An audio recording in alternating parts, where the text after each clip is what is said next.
You're watching Tsar Off Air, and we continue our conversation now because, of course, when you are engaged in interesting conversations, the time just absolutely flies. We are continuing our conversation with Jamil Khan, and we're unpacking toxic masculinity. And I guess just to pick up on that thread, Jamil, of those negative effects or side effects of the bro code specifically.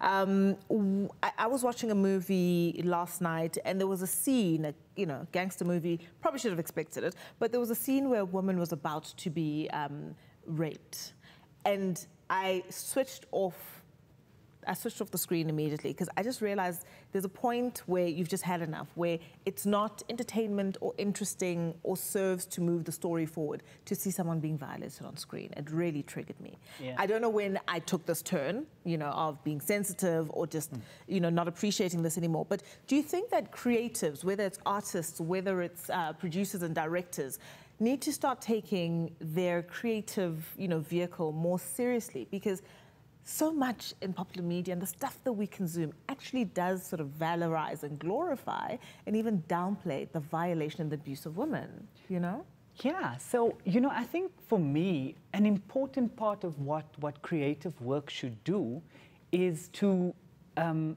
create new worlds and speak to different possibilities.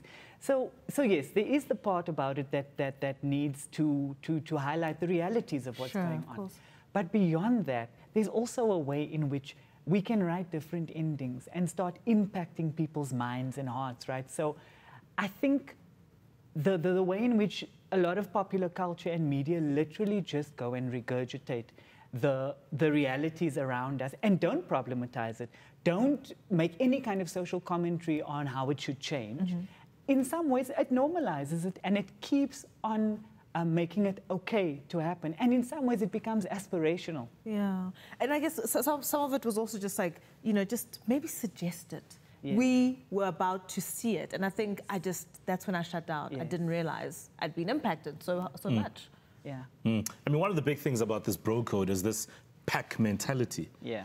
And it almost creates this reality of dismissing the needs of women and almost keeping us men sort of from acting accordingly. But now the thing is, how do we break that silence? How do we break that culture of this bro code and actually decode it? You know what? I really think men have to get together and have a group cry. It sounds so silly, right? It really does sound silly. But there's a way in which the patriarchal wage of misogyny literally beats men's humanity down daily, right?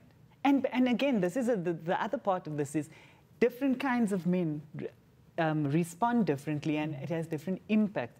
The way in which patriarchy and misogyny works for a black man is not the same that it works for a white man. Sure. Right? And there's a way in which the original concept of masculinity and maleness was actually a white concept that a black man couldn't attain, right?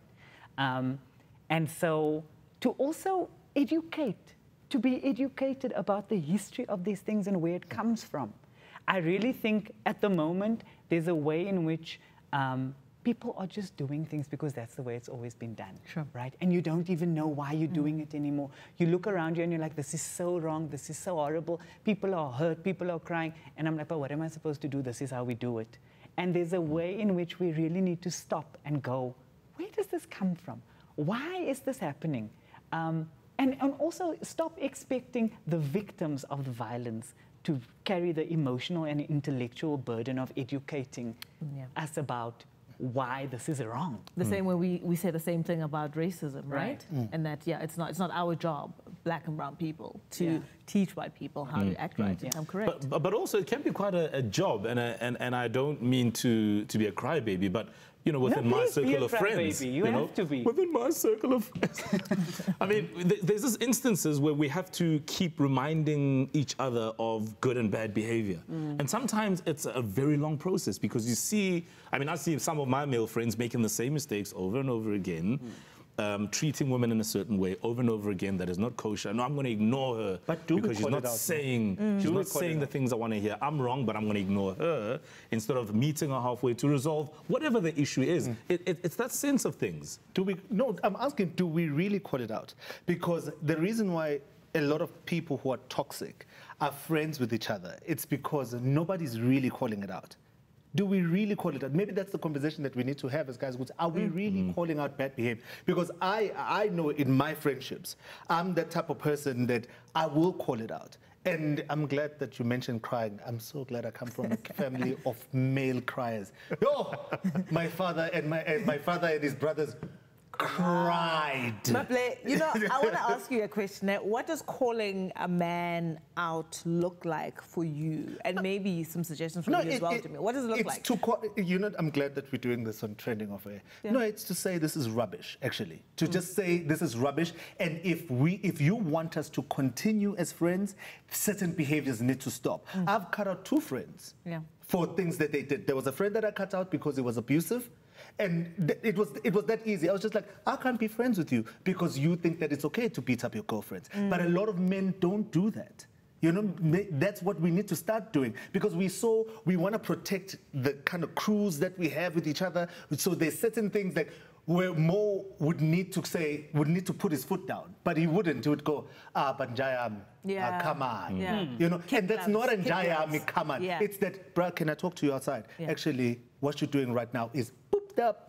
And you better stop it because you and I can't get along if this carries on. All right. Hard lines are what we need to draw. Hard lines. Consequences. It really is consequences, you know.